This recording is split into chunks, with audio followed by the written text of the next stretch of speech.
Conference Finals with the San Antonio Spurs and Oklahoma City Thunder from the Paycom Center. And welcome back courtside, Maria Taylor, alongside the Hall of Famers, Carmelo Anthony, Vince Carter, Tracy McGrady. Vince, thank you for joining us here. I'm back. Yes. Were you jealous watching us? A little bit. A little bit. A little bit. That's why I had to come back. Honestly. And I was jealous of the game that you guys got to witness. Okay. I wasn't missing this one. Yes, it was certainly a historic performance, something that we have never seen before, and it was highlighted by Victor Wembanyama. It was the will, it was the poise, it was everything he was able to do, T-Mac, to make sure that they got a victory in Game 1. Yeah, I mean, what do you do?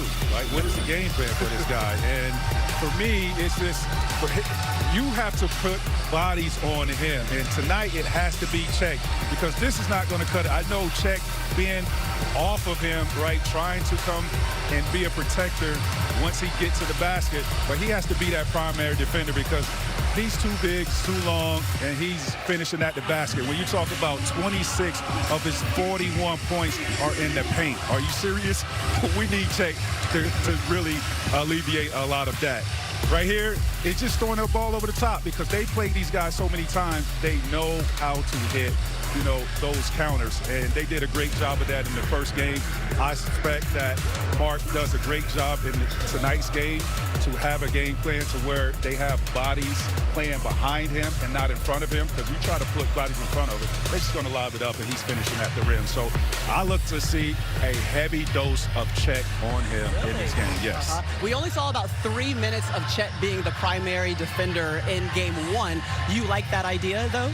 I love the idea. I mean, he should be taking on that challenge. This is the elephant in the room. This has been the headlines all season long. Chet Wemby. He's one of the few players in this league who is 7 foot, who can put the ball on the floor, who can shoot the tray, who can play defense. You have to challenge Wemby. You have to just show some type of physical presence against Wemby. You may not win the matchup, but you got to compete. And if you compete, you give yourself a chance to go out there and get the 15 to 18 points that your team really needs to beat OKC. And if you get 15 to 18 points, you have a chance to win this game. And that's the player that OKC is banking on. Caruso did what he was supposed to do off the bench. Shai is Shai. Jay, you know, welcome back, you know, to J-Dub. Now Chet is on you right now. Game 2. I'm putting this game on Chet to take the challenge, keep Wemby off the backboard, put him on the floor a little bit, make him taste the pain a little bit. We got to rough this up a little bit out here for Chet. This is what we talked about last game, right? We talked about how the others was going to really cancel each other out. Yes. But the glaring matchup was Chet versus Wemby, right? And we saying you don't have to live up to 41 and 24. You don't have to live up to that, but you do have to compete at the highest level to be the best version of yourself and take on that challenge, right? That's what we want to see. Yeah, and remember, Chet only 8 points in that Game 1 at halftime. Remember, he only had 1 field goal, so we'll see. Only averaged about 10 points per game during the regular season against the San Antonio Spurs. You brought up Alex Caruso. Let's get into it. Off the bench, 31 points, a playoff career high. They needed every single one of them and also knocked down 8 threes in that one. Yeah, but let's understand, 29% in the regular season, 38 in the playoffs, 4 corner threes made in this game, 8 total, like you said, but he takes the challenge defensively. Wemby, like we talked about earlier, tends to stand up straight. Well, Caruso takes advantage of it, not just gets the steal, but the easy layup. Let's talk about defensive-minded again in the pick and roll. He has a tough matchup, but his willingness to still go help and block shots. And that's just the defensive side. Now let's talk about the offensive side. His awareness, knowing we want to put Wemby in the situation because he's a big. He wants to help. Well, I have to knock down threes. Like I said, 38% for the playoffs, 4 corner threes made. There's one there. And here's another opportunity to now take advantage of. I could hit threes, but now I have Wemby. I'm going to take him off the dribble, and I'm going to body him and get into the paint and say, ref, call the foul because I'm driving on the big fella.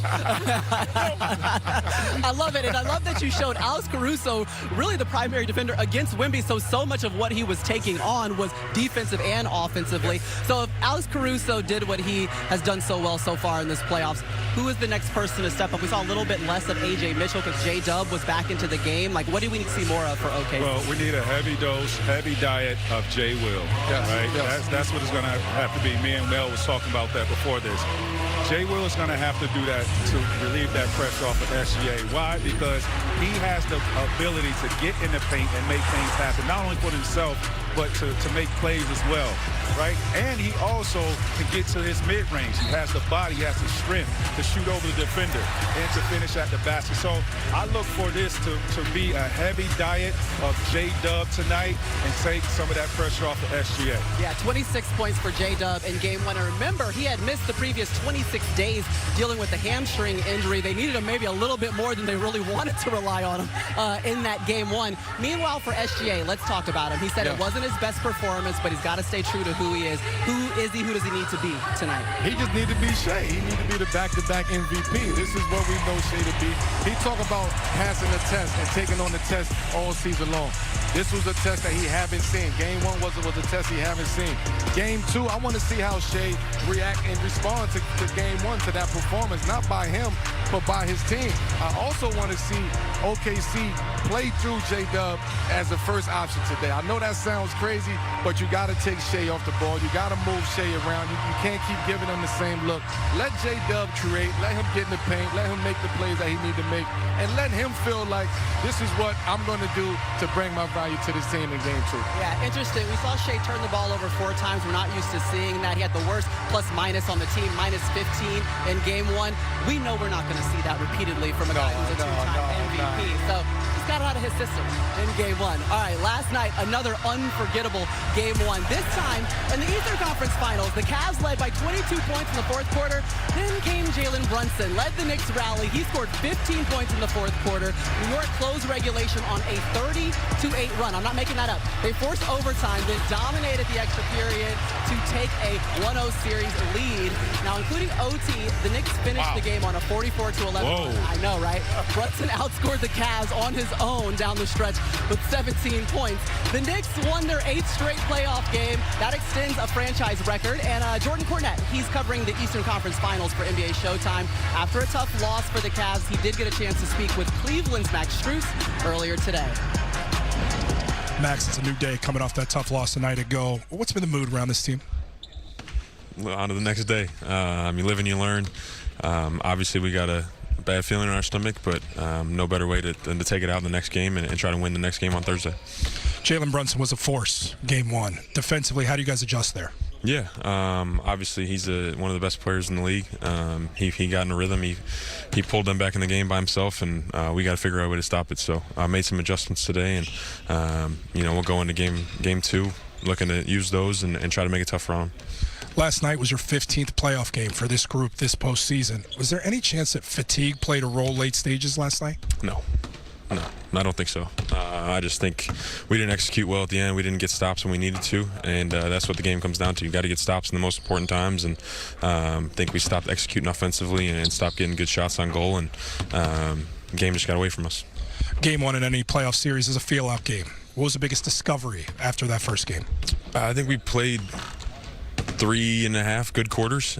We played solid basketball. We were up by 20. Obviously, you never want to lose a game like that, but you could find positives out of that, of what worked and things that we did that worked. So trying to build off of those and find momentum and encouraging things that we did in that game to build off of for the next one.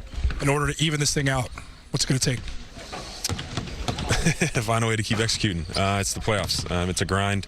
Every game's going to bring a new challenge. Got to be ready for it night in, night out, and got to get stops. That's the name of the game. Defense wins championships. It sounds corny, but got to figure out a way to get stops and defend at a high level and keep executing.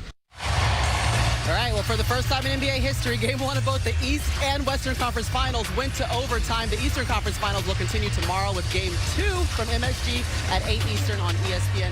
The Knicks look to stay hot and get one step closer to their first NBA Finals appearance since 1999. Meanwhile, the Cavs trying to pick up the pieces after letting that game one slip away, as you heard from Max Strus. All right, it's time for our AT&T memorable moments of the day. We got to keep the Knicks fans in check. We're going to bring them back down. This is what happens. Back down to Every earth. time the Knicks Knicks get going, you want to show something that takes away from the. But what That happened, ain't it. Melo? Go tell Nah, you Spike to can't do sit nothing down. about that. You couldn't do nothing about that. Game 6, 1994, East Simmies, Bulls Knicks. Scottie Pippen was like, okay. Yeah, Scotty got one for tried you. to disrespect Beast, but Beast wasn't going for that. He got dunked on. It happened to the best. It happened to the greatest. Okay. DC, you ever got dunked on? Yes. We all been dunked on. Yes. Thank you. No But one can raise sometimes you their got to hand. go dunk on a big man. All right, let's take a look at Melo's star player parlay on DraftKings Sportsbook.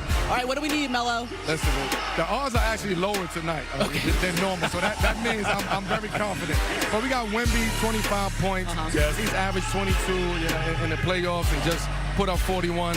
The numbers, he gonna get that on a bad night. Devin Vassell, 2 threes.